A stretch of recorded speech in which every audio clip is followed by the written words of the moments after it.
When I was a child, I never quite understood why a superhero has to look like me in order for me to like that superhero. My favorite superhero growing up was Superman. He was a superhero that I liked very much. I had the t-shirts and I watched all the movies of Superman and the TV shows and all that, right? I had a friend in elementary school. He was a black kid, just like me. And we were talking about our favorite superheroes. And I told him that I like Superman. And he said, "Why would you like Superman?" I'm like, "Because he's the best. He's the most dominant superhero of them all, right?" And he says, "I don't like Superman." I said, "Why?" Because Superman's white.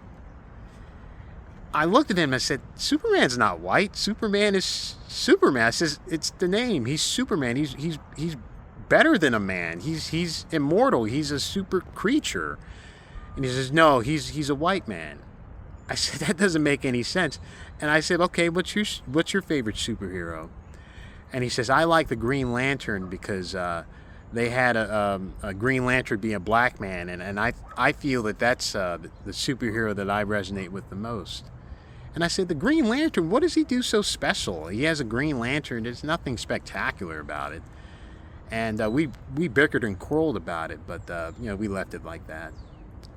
As I'm reflecting 25 years later, I now realize that kid, he was thinking at such a level where he couldn't think beyond race and skin color to conceptualize what a superhero is. Me, I was thinking beyond skin color. I was thinking, this is a superhero, this is a superhuman, this is a person who's beyond us human beings, and this is something to aspire to. But he couldn't elevate to that level. He brought it down to him as a quotidian creature of this planet. His skin color was the only thing he can look upon. He couldn't see beyond that. And I think that describes the race relations that we have today with black people.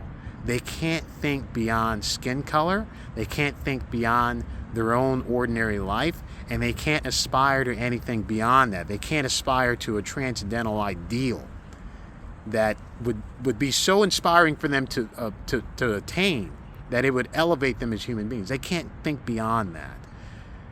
And it's sad, but that really is the truth. But I learned that lesson when I was a child, so I just thought of sharing that.